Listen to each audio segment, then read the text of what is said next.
Welcome back, everybody. Tonight we're going to be finishing up our log arch as far as we can go. I do have to get some more spray paint, but my goal is to test that thing out.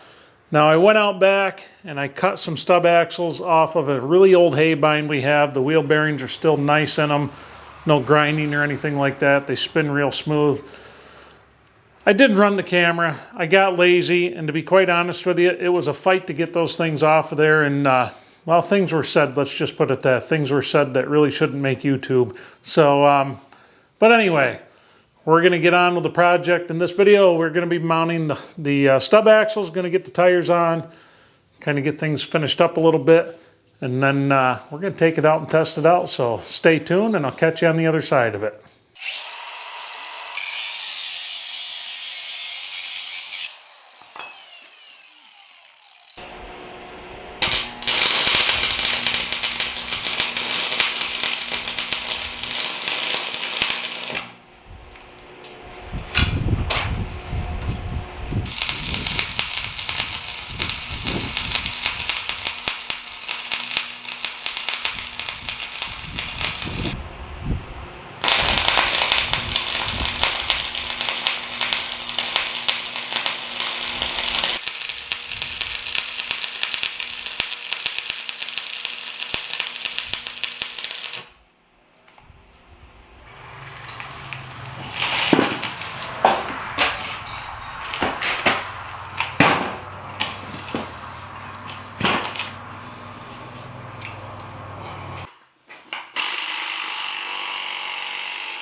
Well, folks, I hope you enjoyed that. That is going to be a really good addition to our timber framing, logging, tools, whatever you want to call it.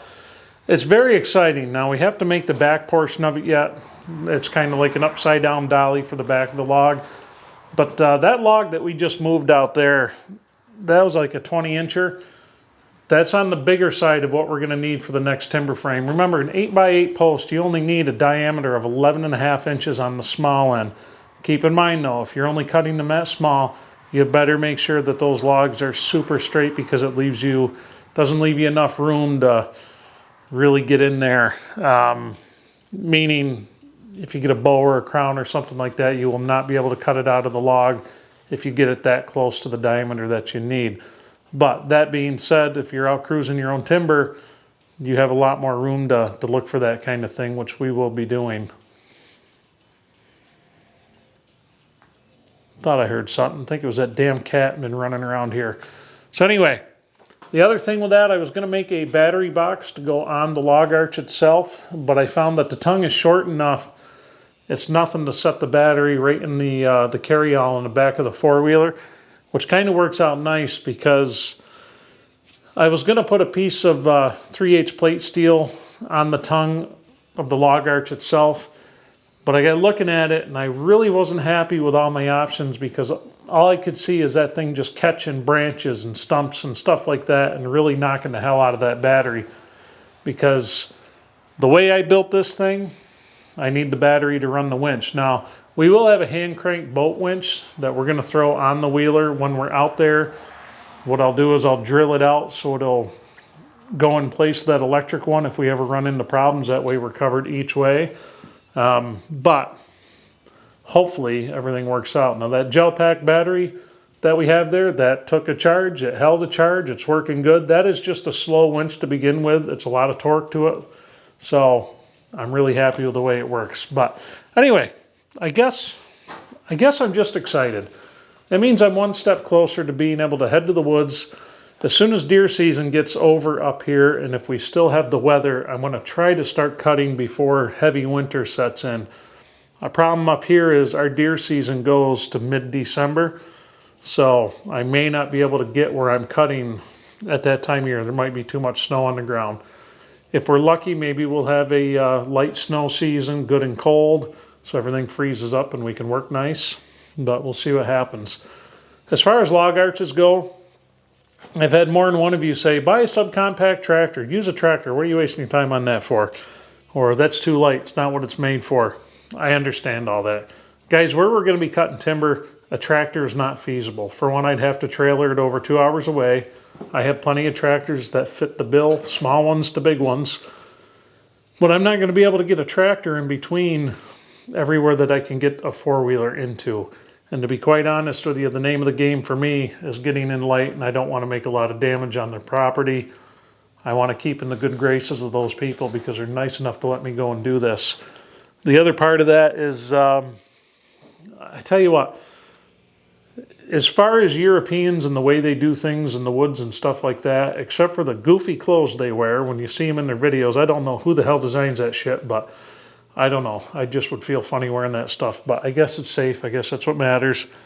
But anyway, when it comes to small-scale logging, harvesting wood, things like that, the European designers really have it figured out. Well, they're some of the ATV log trailers they use, things like that, they really have it figured out. And I've always kind of liked that. It's very efficient. I mean, they do well building things efficiently. So this one's kind of modeled after that. If you guys look up the Iron Baltic log arch, this is a lot like that.